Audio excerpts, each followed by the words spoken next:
समीर वानखेड़े को हटाया गया, अब उनको जेल भी होगी। क्या पूरे केस में समीर वानखेड़े की पहली हार है? ईमानदारी पर भारी पड़ी दौलत की नई कहानी क्या है? क्या अब देश में कोई समीर वानखेड़े नहीं बनेगा? ऐसे कई सवाल हैं जो आपके मन में खड़े हो रहे होंगे। समीर वानखेड़े को क्यों हटाया गया? क्या समीर वानखेड़े बलि का बकरा बन गए? क्या समीर वानखेड़े सिर्फ मोहरा मात्र थे? काम पूरा होते ही किसी के इशारे पर उन्हें हटा दिया गया। ऐसे ही कई सवाल समीर वानखेड़े के हटाए जाने के बाद जनता के मन में खड़े हो रहे हैं। हम आपको सबसे पहले बताते हैं कि असल में ये जीत किसकी है और किन किन मामलों से समीर वानखेड़े को हटाया गया।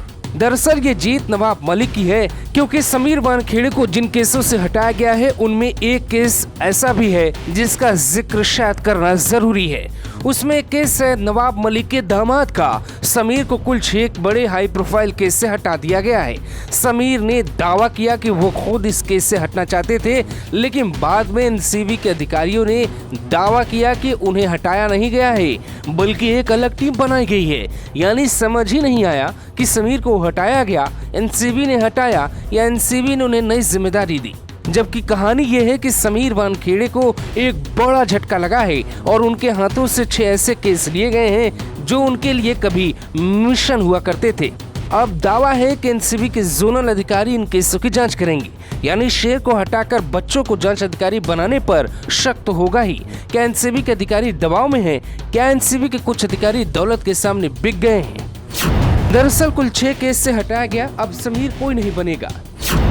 समीर वानखेड़े की हालत अब बिन पत्ते की पेड़ की जैसी है। नवाब मलिक की कोशिशों से समीर अब पूरी तरह फंस गए हैं। इसके बाद नवाब मलिक ने खुश होकर एक ट्वीट किया जिसमें दावा किया कि ये तो बस शुरुआत है, अभी आगे पिक्चर बाकी है। अब आपको बताते हैं कि समीर वानखेड़े आखिर कहां फंस गए। क्या नवाब मलिक के सामने मोदी सरकार को झुकना पड़ा? दरअसल समीर वानखेड़े की पोस्टिंग केंद्र करता है और नवाब मलिक के आरोपों के बाद उन्हें हटा दिया गया। तो महाराष्ट्र में कुछ इस बात पे जोर दिया जा रहा है कि ये तो मोदी सरकार पर उद्धव सरकार की महाजीत है, जबकि ऐसा कुछ नहीं है। इस खेल में हारे भी समीर वानखेड़े हैं और जीते भी वही हैं। कयास इस बात के तेज हैं कि वो किसी एक खास व्यक्ति के लिए मोहरा बन गए। बाद में जब काम पूरा हो गया तो समीर वानखेड़े का एक नाम रह गया। अब वो मामला भी समझिए जिसमें वानखेड़े को जेल हो सकती है।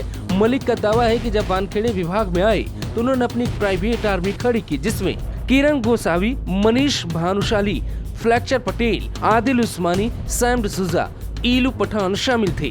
प्राइवेट आर्मी धड़ल्ले से अवैध कारोबार करती है। छोटे मोटे मामले उजागर होते ही लोगों को फंसाया जाता है। इसके साथ जाति धर्म का पेच अलग फंसा है। यानी कहानी बिल्कुल फिल्मी है। साफ है कि कई बार हाथ जमीन पे मारने से चोट खुद को लगती है। कहीं ऐसा तो नहीं कि खेल का असली खिलाड़ी भी समीर है और विलेन भी समीर, या पॉलिटिकल प्रेशर में समीर बलि का बकरा बन गए और जिनको तमाशा कराना था, देखना था, वो मौज के साथ आज भी तमाशा देख रहे हैं। Bureau report, global Bharat TV.